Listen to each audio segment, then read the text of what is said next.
So, have you ever been in this situation? You go to the bank, you're holding an IRS refund check for a loved one who's passed away, and the teller just gives you that sympathetic look and says, "I'm so sorry, but we can't deposit this." It is just an incredibly frustrating moment, right? You've already done all the hard work of filing their final tax return, and now the money is right there in your hand, but you can't actually touch it.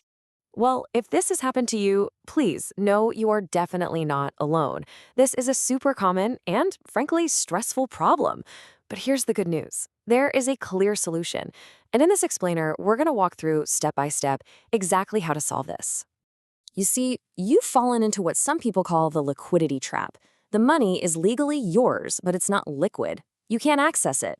But today, we are going to give you the key to unlock those funds. And that key, it's a specific IRS document called Form 1310. We've got a really clear roadmap for this. First, we'll figure out why the check gets rejected to begin with. Then we'll dive right into the solution, Form 1310, and the 3 crucial paths you can take. We'll also uncover a hidden liability trap you absolutely have to avoid. And then finally, we'll show you how to get over the bank's final wall if they still try to say no. Okay, let's jump right into this first section, because to fix a problem, you first have to understand exactly why it's even happening. So, here's the most important thing to know right off the bat. This is not the bank teller's fault. They are not trying to be difficult, I promise. They are legally required to follow some very strict federal regulations. Specifically, a rule that says a check made out to a deceased person is technically not payable. Now, what's really happening behind the scenes is kind of fascinating. The U.S. Treasury has something called a death master file that automatically flags these checks. Then you've got the banks with their own strict know your customer rules. So if a check says estate of John Smith and you try to put it in your personal account, well, that's what they call a make-or-pay mismatch. The bank's biggest fear, cashing a check they shouldn't have and then having the Treasury just claw back that money from them a few days later. They don't want that headache. So let's get to the solution. You see, you don't need to argue with the bank. What you need is a different check from the IRS. And the tool that gets you that new check is Form 1310. Think of Form 1310 as a formal request. You're basically telling the IRS, hey, the person you sent this check to has passed away. Could you please cancel that one and issue a new one to me, the living person who is legally allowed to claim it? It's really just a request to transfer the title of that refund. Okay, this next part is absolutely critical, so listen closely. Form 1310 has 3 little boxes in Part I, A, B, and C.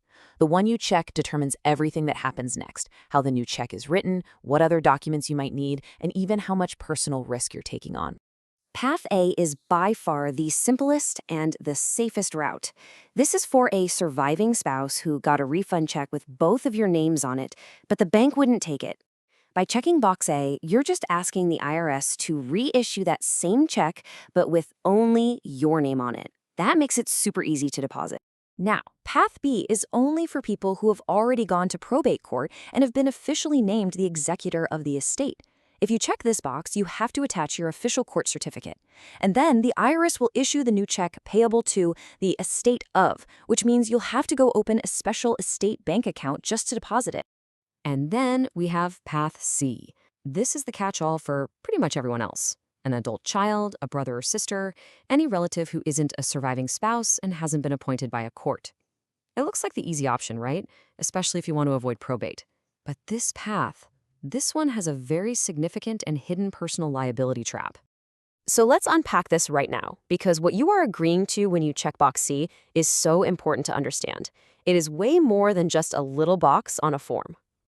This question shows up later on the form, and you have to answer yes to move forward. But here's the thing. This isn't just a simple question.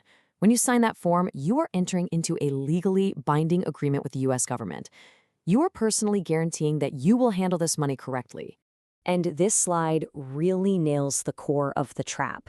You might think you're just grabbing a refund for the family, but what you are legally doing is making yourself personally responsible for that money. So if your late parent had unpaid credit card bills or other debts, those creditors could actually sue you for that refund money. If there are other heirs, you're on the hook to give them their fair share. You're basically acting as an unofficial executor with all the personal liability that comes with it. Okay, so what happens if you do everything right? You file Form 1310, the IRS sends you a new check, but the bank still won't let you deposit it. Maybe because it's made out to the estate and you don't have an estate account? Is it a dead end? Nope. There is one final tool to get you over that wall. This tool is called a Small Estate Affidavit. Now, this is a legal document that's recognized at the state level, not the federal level. And it's basically a sworn statement that lets you collect assets from a small estate without all the time and money of a full-blown probate court case. It can be the master key that finally gets the bank to release those funds to you. And as you can see, for most tax refunds, this strategy is totally going to work. Every state has a different limit for what it considers a small estate. Look at California. It's over $180,000. Texas is $75,000.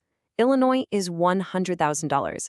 So as long as the total value of your loved one's estate is under your state's limit, you can probably use this affidavit.